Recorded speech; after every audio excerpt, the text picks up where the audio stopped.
E aí pessoal, tudo bem? Eu sou a Nayara, esse é o canal do blog Dignidade Não Cabe Aqui. Hoje é 8 de fevereiro de 2015, Salvador está com a temperatura de 30 graus, mas a sensação térmica é de cratera de um vulcão. Mas vamos falar de livros. A história que eu vou contar hoje pra vocês é de um livro muito surpreendente. Foi uma surpresa realmente agradável nesse início de 2015. Esse livro quase foi parar nas mãos de outras pessoas, porque a sinopse não tinha me chamado muita atenção. Mas acontece que o título do livro me despertou certa curiosidade e a capa do livro foi quem realmente me fisgou. Eu resolvi começar a ler a história e fiquei apaixonada, tanto que esse livro não é pra ninguém, vai ficar certamente na minha estante. A história que eu vou contar hoje traz uma personagem muito interessante, que se chama Ava. Ava era muitas coisas para muitas pessoas, mas ela sabia que essencialmente era nada mais que uma menina. E a história dela, como ela mesma disse, começava como a de todo mundo, com o passado e uma árvore genealógica. E essa árvore genealógica que está logo no comecinho do livro, aqui, que vai contar para vocês a história interessantíssima do livro As Estranhas e Belas Mágoas de Ava Lavender, autora Lesley Walton. Como eu falei, foi essa capa que me chamou a atenção, uma capa azul com uma pena, né, toda estilizada, amarela. E esse título, As Estranhas e Belas Mágoas de Ava Lavender. Eu fiquei curiosa para saber, mas ao mesmo tempo, sabe aquela sensação de tédio, que você acha que vai ser uma história que vai te enrolar, vai falar e não dizer nada? Era essa a impressão que eu tinha no livro. Só que eu fui ler, né, o prólogo meio desconfiada, e especialmente fui ler a primeira frase, digamos, né, do primeiro capítulo. E eu acho sempre muito importante a forma como um autor ou uma autora começa a contar a história dele, porque eu acho que é assim que ele ganha ou perde o leitor. E a Lesley foi muito esperta quando ela começou o capítulo 1 dizendo o seguinte: minha avó por parte de mãe, Emilienne Adu Solange Roux, apaixonou-se 3 vezes antes da véspera de seu aniversário de 19 anos. Então eu achei esse início tão curioso, tão simples, mas que comunica tanta coisa, que eu não consegui mais deixar de ler. Esse é um livro relativamente curto, ele tem, deixe-me ver, 299 páginas, a leitura é muito rápida, a diagramação do novo conceito, como vocês já sabem, é excelente, então as páginas têm uma cor ótima, tem um tamanho de letra também muito bom para leitura, você não cansa, né, as vistas, como diz o povo, é muito bacana de ler, e a própria história tem uma fluidez, tem um dinamismo que faz com que você realmente queira ler o livro e não parar. Como eu disse, esse livro conta a história de Ava, na verdade é a Ava que está contando a história dela pra gente, e como ela buscou reconstituir essa história através da história da família dela, da árvore genealógica dela. E aí essa árvore genealógica, que vem logo no começo do livro, que é super bonita o desenho, né? É simples, mas muito bonito, explica pra gente, assim, nos orienta nessa história. Então a gente tem no início o Borrego Roux, casado com Mamã. Sim, essa mulher, né, não tem o nome, é mamãe, vocês vão entender porque quando lerem o livro. E eles tiveram 4 filhos, Emilienne, René, Margot e Pierrette. Sim, todos eles têm nomes franceses, também vocês vão entender o motivo. E aí, à medida que Ava vai reconstruindo a história dela, ela vai nos contando a história de Borrego e de Mamã, e a história de cada um desses 4 filhos. Claro que o mais importante, entre aspas, para ela é Emilienne, que é a avó dela. Só que os outros personagens têm histórias de vida tão interessantes e têm uma relação tão intrincada, costurada com a própria história dela, que a gente se apaixona por todos eles. Pelo menos eu me apaixonei por todos os personagens. Então você vai ver a história do René, da Margot, da Pierrette.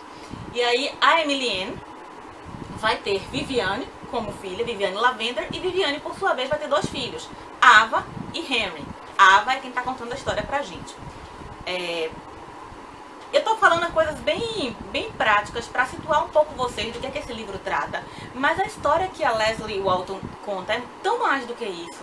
É uma história que mistura vários elementos, assim. Começa com história de família, traz muitos elementos fantásticos, então só para vocês terem uma ideia, e isso não é spoiler, a Ava Lavender tem esse nome relacionado à condição dela, porque a Ava nasceu com asas. Como assim, Nayara? A Ava nasceu com asas?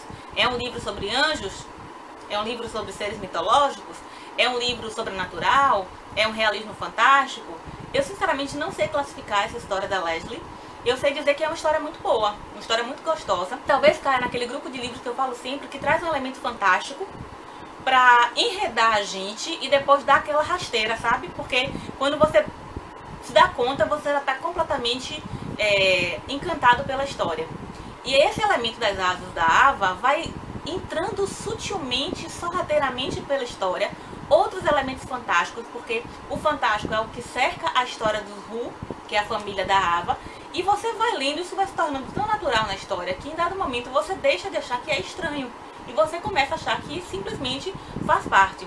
Esse livro, de uma certa forma, me lembrou aquele livro O Circo Mecânico Tresolti, não pelo conteúdo em si da história, mas pelo clima, pela ambientação e pela espécie de melancolia que os personagens trazem. Então, me lembrou muito, assim, enquanto eu lia As Estranhas e Belas Mágoas de Ava Lavender, o clima, a sensação que me dava, me remetia muito ao Circo Mecânico Tresolti. Achei tinha uma energia parecida, né? Eu gostei muito da narrativa da Leslie Walton, como eu falei, porque é uma narrativa simples, ela não enrola muito para dizer as coisas, mas ela consegue inserir sensibilidade, doçura e poesia nesse relato. A Ava é uma excelente narradora, é uma personagem que conduz muito bem essa história e que faz com que a gente tenha muita clareza dos acontecimentos. A Ava tem uma história de vida, e eu digo, quando eu falo de história de vida da Ava, eu incluo todos os parentes dela, cujas histórias de vida obviamente estavam relacionadas a dela, e cujas escolhas, cujas decisões, cujos caminhos que tomaram influenciaram a vida dela. Gostei muito dos personagens que a Leslie construiu aqui. São personagens interessantes. Eu achei que foram bem construídos, foram bem trabalhados. Achei uma coisa muito gostosa também de ler aqui, que por menor que fosse a participação de um personagem, ele tinha uma história, ele tinha uma vida, ele tinha alguma coisa a contar. E era interessante, assim, eram participações mínimas às vezes, mas que ela conseguia tornar concreto aquele personagem pra gente. Achei muito legal isso. Então é isso, eu gostei de várias passagens desse livro, teria marcado muito mais do que isso, mas chega um momento que eu marcava parágrafos inteiros e ia ficar over. E eu vou encerrar essa resenha comentando que esse livro me lembrou, além do Circo Mecânico Tresolti, me lembrou um outro livro, que foi A Peculiar Tristeza Guardada num Bolo de Limão, exatamente porque a Leslie Walton faz uma associação muito bacana entre sensação e emoção. E eu vou encerrar essa resenha lendo um trechinho para vocês que ilustra bastante essa relação que eu acabei de falar. Que diz assim: o cinema cheirava a tinta fresca e carpete novo, como expectativa e esperança. E aí mais adiante: ela conseguia dizer quando uma mulher estava grávida, mesmo antes da própria mulher saber, só pelo cheiro dela. Uma combinação de açúcar mascavo e lírios do Oriente. A felicidade tinha um aroma picante, como os mais azedos limões e limas. Os corações partidos tinham um cheiro surpreendentemente doce. A tristeza preenchia o ar com uma fragrância salgada, que lembrava as águas do mar. A morte exalava o mesmo cheiro da tristeza. As pessoas carregavam consigo suas próprias e singulares fragrâncias. Então, esse é o tipo de escrita que a Leslie Walton traz, e é isso que torna esse livro tão gostoso de ler e tornou essa experiência de leitura tão agradável, e por isso que eu recomendo para vocês a leitura de As Estranhas e Belas Mágoas de Ava Lavender. É isso, se você gostou do vídeo, clica aqui embaixo no gostei. Se você leu esse livro e gostaria de comentar, deixe seu comentário aqui embaixo, sem spoiler, por favor. E se você pretende ler ou tem alguma curiosidade, enfim, se quiser conversar, esse espaço também está aberto à sua participação.